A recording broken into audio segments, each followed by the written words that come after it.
रखूँ सर। बैठिए। Thank you. Sir Dhananjay, ji sir. आप वो हम लोगों से शेयर कीजिए जो इस डैप में नहीं लिखा हुआ। सर मैंने मेरी जो सर सर मैं पर्सनल अपना एक्सपीरियंस बता सकता हूँ सर। मैंने क्रिकेट में एज अ कैप्टन अपनी टीम को रिप्रेजेंट किया है, HSBC टेक्नोलॉजीज़ को। और मैंने HSBC में ही काम करते समय सर मैंने क्रॉस फंक्शनल टीम की तरफ से मुझे sir employ of the year का भी अवार्ड मिला था। और इसके अलावा सर मैं अपने आप को एक पर्सन विद इंटीग्रिटी और एक ऑनेस्ट पर्सन के रूप में देखता हूँ सर। तो आप करें उसके सपोर्ट में एक आर्गुमेंट दीजिए, person with integrity and honesty. For example, I will believe what you are saying. Sir person मैं क्रिकेट से रिलेटेड ही बता सकता हूँ। जो मैंने जो डिपार्टमेंटल जो गेम्स खेले थे उसमें अंपायर के रूप में भी काम किया था मैंने। तो किस रूप में? Umpire umpire umpire, players okay. ही जो होते हैं सर, ठीक ठीक। वो यूजली अंपायर का भी काम करते हैं। हाँ। तो मैंने सर जो रन आउट्स की अपील होती हैं या फिर LBW की जो अपील होती हैं उनको अपनी टीम का सपोर्ट ना करते हुए जो भी रूल के अंतर्गत ही मैंने डिसीजंस लिए थे। मैं कह सकता हूँ सर उस जगह पे मैं। ओके ठीक। सॉफ्टवेयर इंजीनियर, जी सर। HSBC में ही थे? जी सर।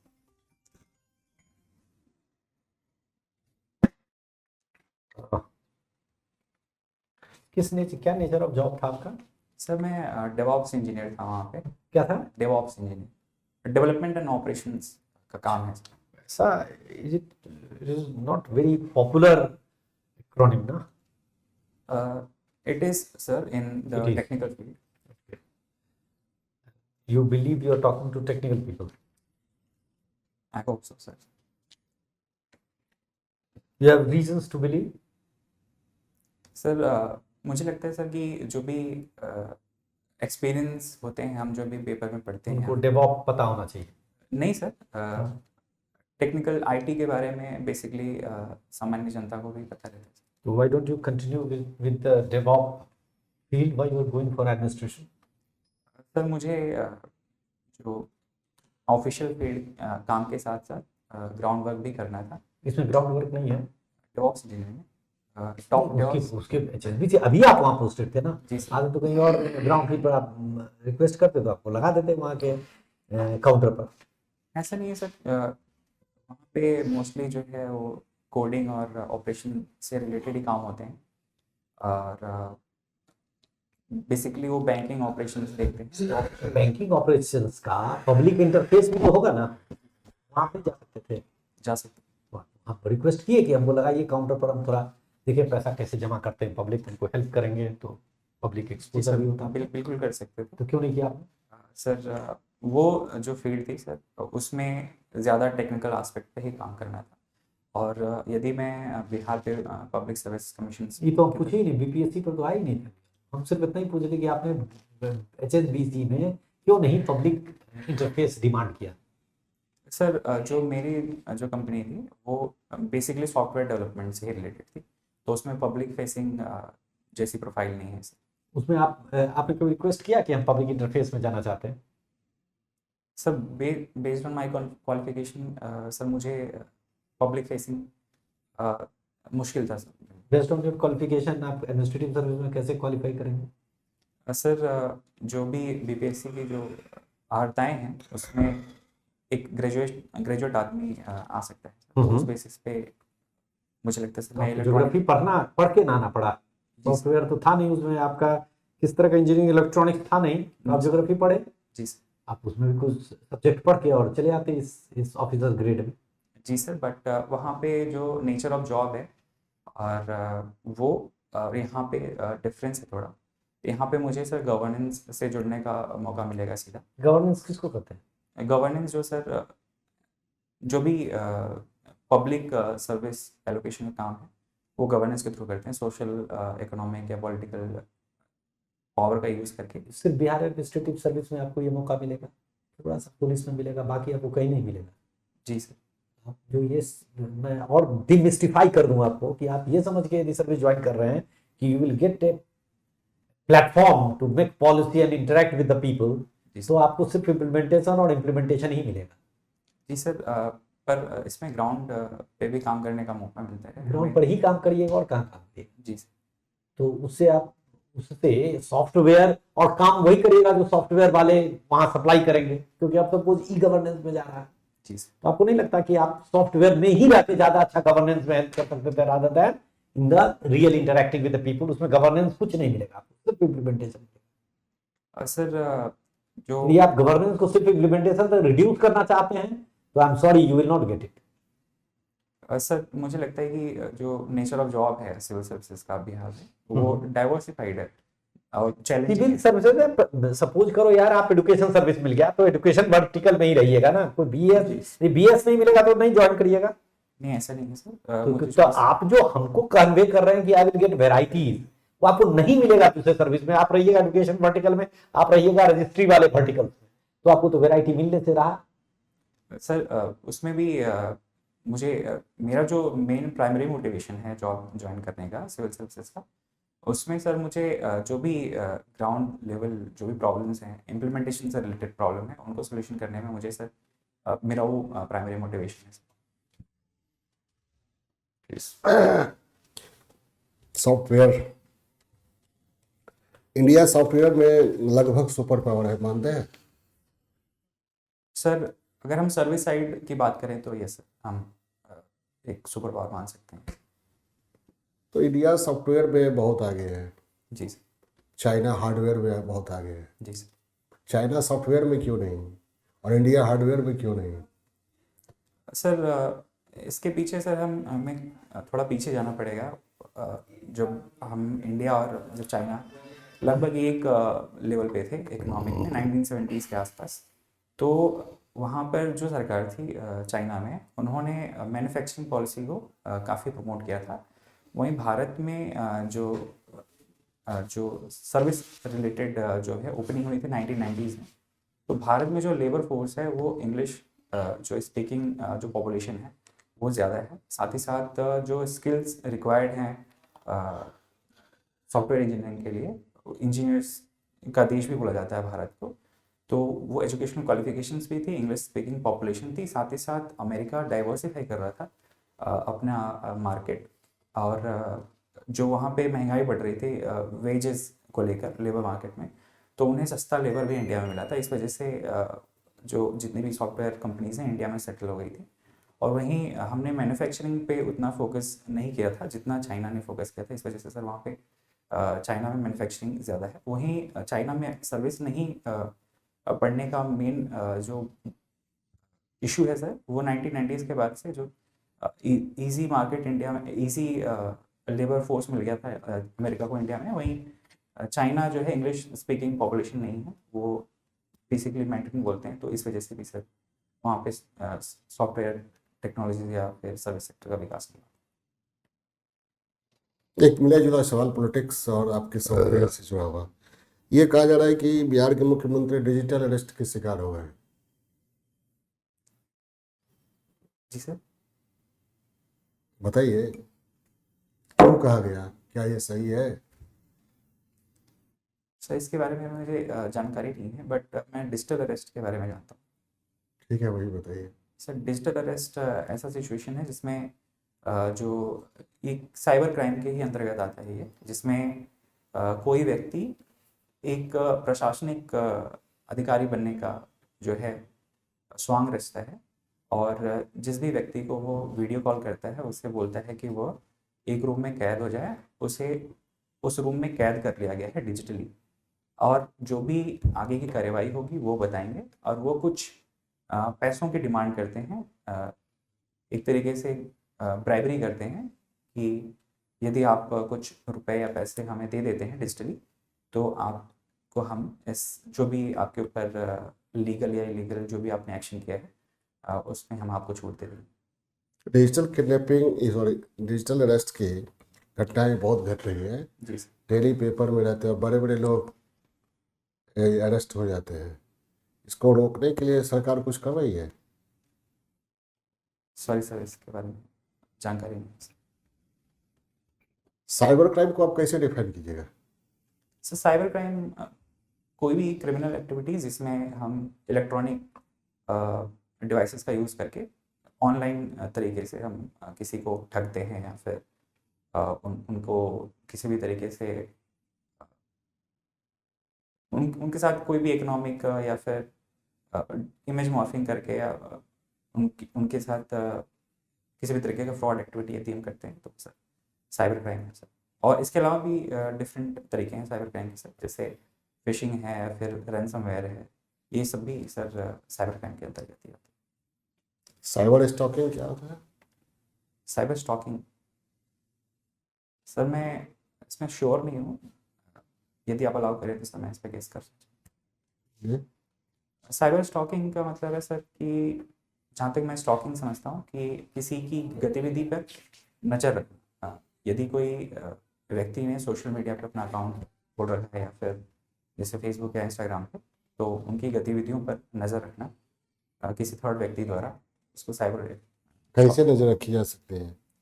यदि उनकी प्रोफाइल पब्लिक है, जो भी टारगेट है, तो ईजिली उनके नाम, पता, उनकी जो भी एक्टिविटीज़ है, वो कहाँ जा रहे हैं, क्या कर रहे हैं, वो सब ईजिली अवेलेबल होता है सर। और यदि प्राइवेट अकाउंट है तो हैकिंग के थ्रू भी साइबर स्टॉकिंग हो सकती है। डीप फेक टेक्नोलॉजी के बारे में जानते हैं? जी सर। क्या है? सर डीप फेक एक तरीके से इमेज मॉर्फिंग को ही यूज़ करके जो भी ओरिजिनल वीडियो या ऑडियो या जो भी है, तो उस पर हम इमेज किसी थर्ड व्यक्ति का मॉर्फ कर देते हैं ताकि उनको किसी भी तरीके से फंसाया जा सके, उनकी गलत तरीके से मैसेजिंग दी जा सके। जैसा सर दिल्ली इलेक्शंस के दौरान पे श्री मनोज तिवारी के साथ भी ऐसा हुआ था कि उनकी जो फेक वीडियो बनाकर प्रस्तुत की गई थी, जिसमें वो कुछ ऐसी बातें कर रहे थे जो सामान्य जनता के विरुद्ध थी। ठीक है। आपका हॉबी है क्रिकेट खेलना और देखते भी हैं। जी सर।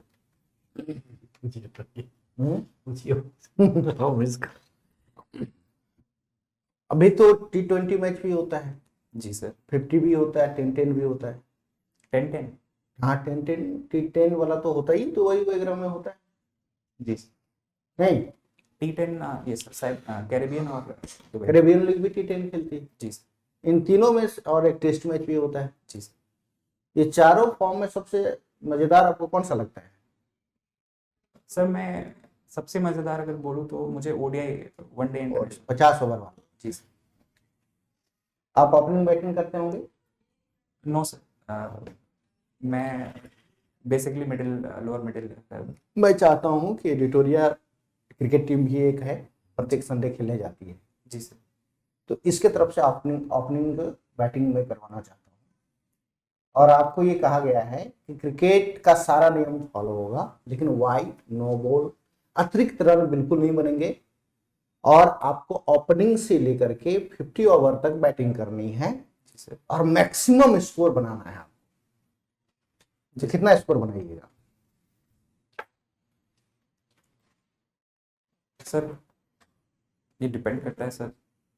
आप फर्स्ट ओवर के फर्स्ट बॉल फेस करेंगे, लास्ट बॉल भी आप फेस करेंगे जी सर। और मैक्सिमम स्कोर बनाएंगे। कितना स्कोर बनाएंगे? सर यदि मैं हर बॉल पे 6 मार पाता हूँ तो हर ओवर में आंसर दे दो, आंसर दो यार। हाँ बनाता हूँ तो सर 31 इंटू 50 ही मैक्सिमम स्कोर हो पाएगा सर, यदि सारी बॉल लीगल होती हैं, वाइड, नो बॉल कुछ भी नहीं है, तो 1550 रन बन सकते हैं सर, जो कि इम्पॉसिबल है, बट मैक्सिमम स्कोर 1550 ही होगा। 50 ओवर में कितने रन लोगे? 1550 रन, एक रन लेंगे, अंतिम बॉल में चेंज कर लेंगे अपना। तो लास्ट ओवर 50 ओवर। हाँ यही करेंगे, 50 इंटू कर दिया 31। पहले 5 बॉल पे मैक्सिमम, उसके बाद लास्ट बॉल चेंज कर लेंगे। सिंगल करके चेंज कर लो। 3 रन क्यों नहीं लोगे? कर सकते थे। और 50 ओवर में, लास्ट वाला ओवर में कितने रन लोगे? लास्ट वाले में सर मैक्सिमम किया जा सकता है 26 किया जा सकता 36 के। है। जी सर। अब कितना स्कोर होगा मैथमेटिक्स के अनुसार?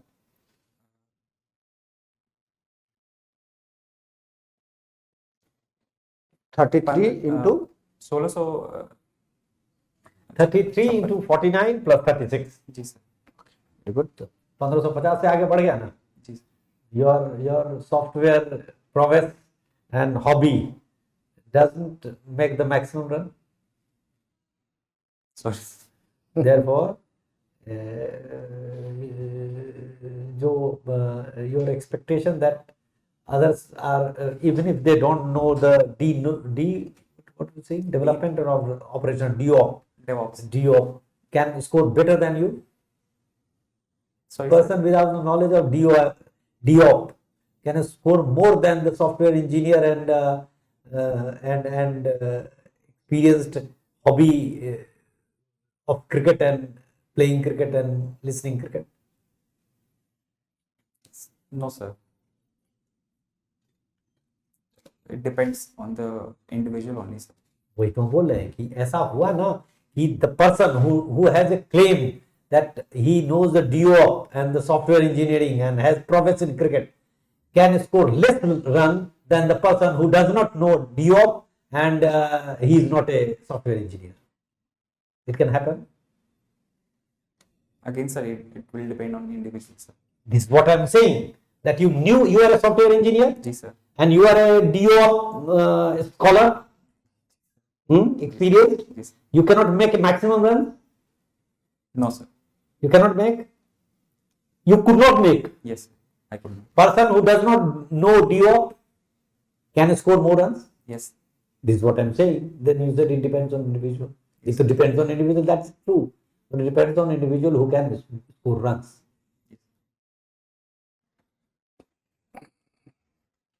आपने इलेक्ट्रॉनिक क्या लिखा है? इलेक्ट्रॉनिक्स इंजीनियरिंग की। इलेक्ट्रॉनिक्स इंजीनियरिंग जी सर।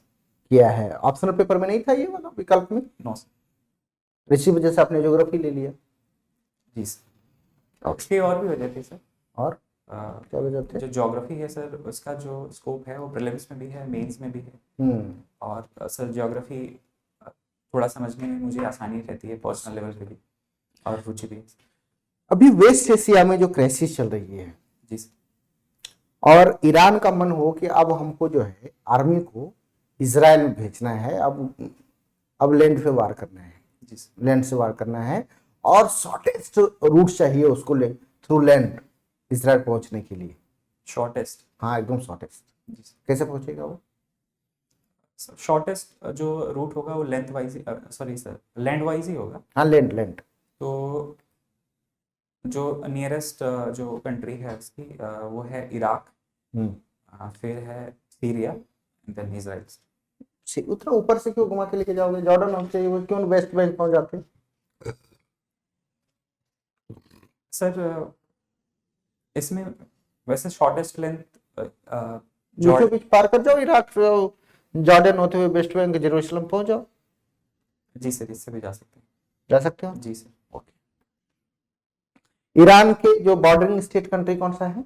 ईरान के बॉर्डरिंग स्टेट? हाँ अजरबैजान है, अर्मेनिया है, हम्म, टर्की है, इराक है,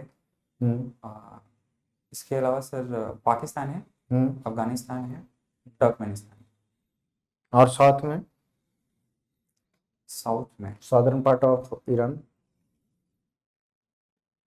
southern part of Iran sir वो मरीन बॉर्डर है उनका। मरीन तो कोई तो कंट्री होगा ना जी जिसके सर, साथ? ओमान है। ओमान के साथ तो नहीं करेगा,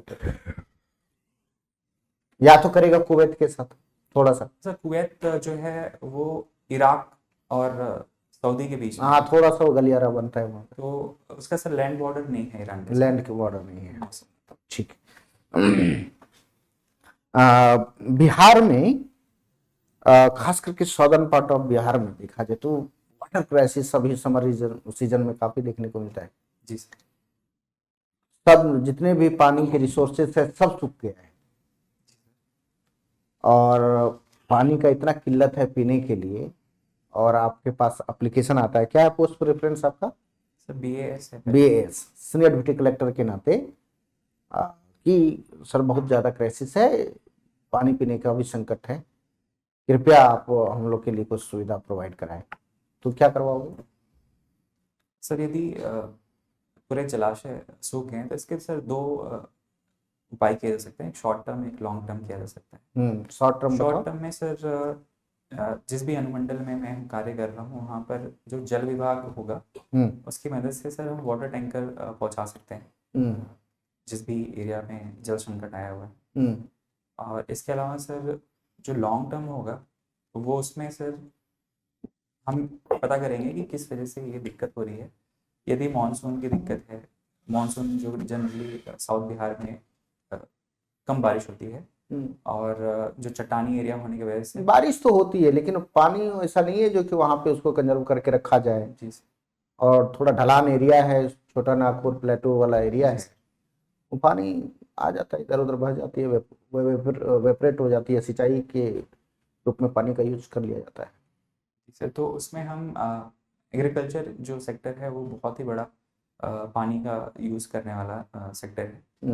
मेजॉरिटी ऑफ वाटर जो है उसी में इरिगेशन में ही जाता है। तो हम वहाँ पर सर जो माइक्रो इरिगेशन प्रोजेक्ट्स पे काम कर सकते हैं वहाँ पे, और इसके साथ ही सर एक्विफर रिचार्ज से रिलेटेड प्रोजेक्ट्स पे काम कर सकते हैं। चलो लास्ट सवाल, आप कहाँ से हैं? झांसी से? नो सर, मैं जोशी प्रयागराज से। झूसी है, प्रयागराज से। जी सर। पटना घुमा पूरा आज? अभी कल घुमे थे? नो सर, अभी जस्ट जी आए। आज ही आए हैं? जी सर। इससे पहले पटना आए थे आप? इससे पहले पटना आया था सर मैं डॉक्यूमेंट वेरिफिकेशन के दौरान। तो पटना घुमा है? घुमा नहीं है सर ऐसे। मरीन ड्राइव गए? No, sir। नहीं गए हैं। यहाँ पे जो आपका ट्रैफिक रूल को आपने देखा? जी सर। और प्रयागराज भी गए होंगे, जी वहाँ सर। तो आपका डिस्ट्रिक्ट ही है। जी सर। तो दोनों में सबसे बेहतर क्या लगा, कौन सा ट्रैफिक बेहतर लगा? मुझे सर पटना पे मुझे लगता है सर बेटर है ट्रैफिक के मामले में। हालांकि यहाँ पर ट्रैफिक कंजेशन प्रयागराज के मुकाबले ज़्यादा है, बट जो ट्रैफिक रिलेटेड रूल फॉलो जनता में भी और जो पुलिस की जो प्रोएक्टिविटी है वो पटना में मैंने ज़्यादा देखी है सर। और साथ ही जो दोनों साइड हेलमेट लगाने का जो रूल है सर पटना में है, मैंने प्रयागराज में नहीं देखा है सर। पटना में ज़्यादा है जी सर। और प्रयागराज में थोड़ा कम है। Thank you very much. आपकी इंटरव्यू समाप्त होती है, जा सकते हैं। Thank you sir.